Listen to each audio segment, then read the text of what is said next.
Hello, I have a message from me and Zena here.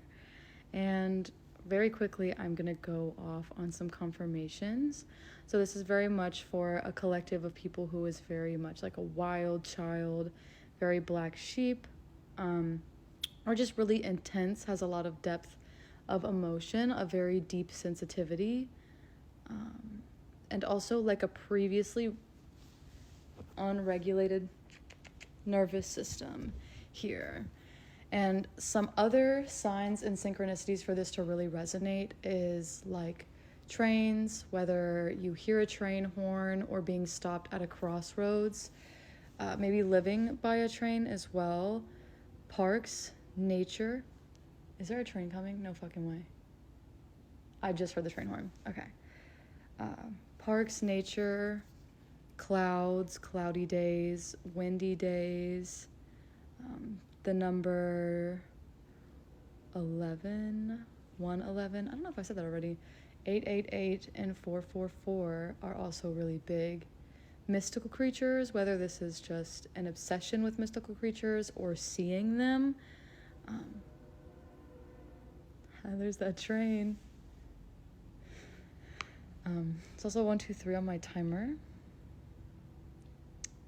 So there's this energy, this is confirmation that you have done all of the inner work for your next chapter in life.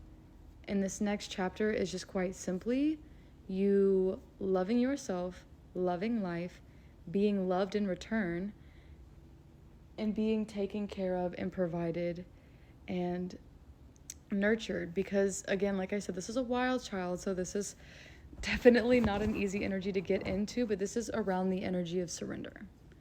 158 on my timer as well. This is most definitely around the energy of surrender and surrendering to the chaos that you hold within and not necessarily trying to suppress or oppress in any means.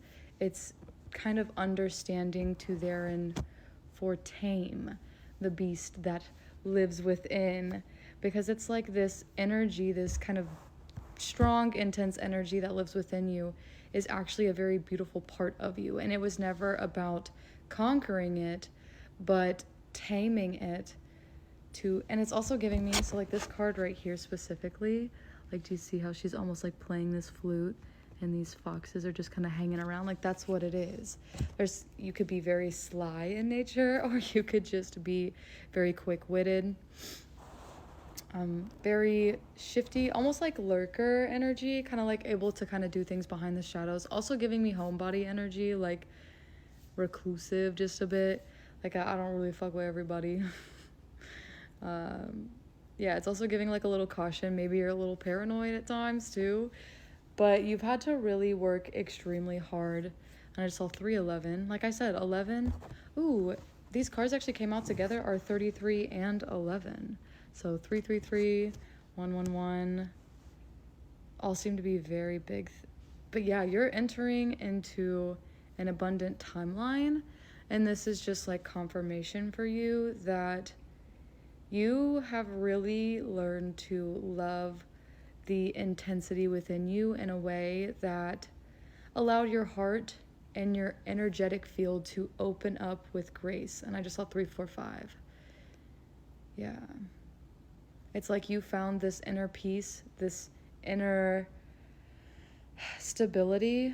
Like I'm seeing the triskelion again, kind of like that 333 energy. 333, that's not what I meant to say, 369. But like it starts with the 3. It's everything's kind of comes back to the center, mind, spirit, and body. And because you found this power point within you, you found this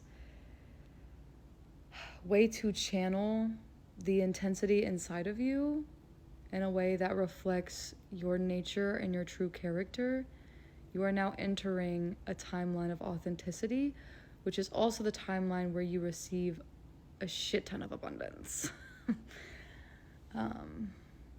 But yeah, so this is just your confirmation of like, hey girl, hey guy, hey ma'am, 444, you did your big one and you're on your way to the big leagues. I'm also hearing tax bracket increase, which I don't like taxes, but hey, that means you about to make money. And I just saw 456. So we're going from the 3 and my 369 analogy, if you know, you know, to the 6. We're not only are we doing this internally, but we're experiencing it now in the external. And that's your next chapter. 511 is receiving all the love and abundance and energy that you easily give out being poured back into you, as you should. Have a great night.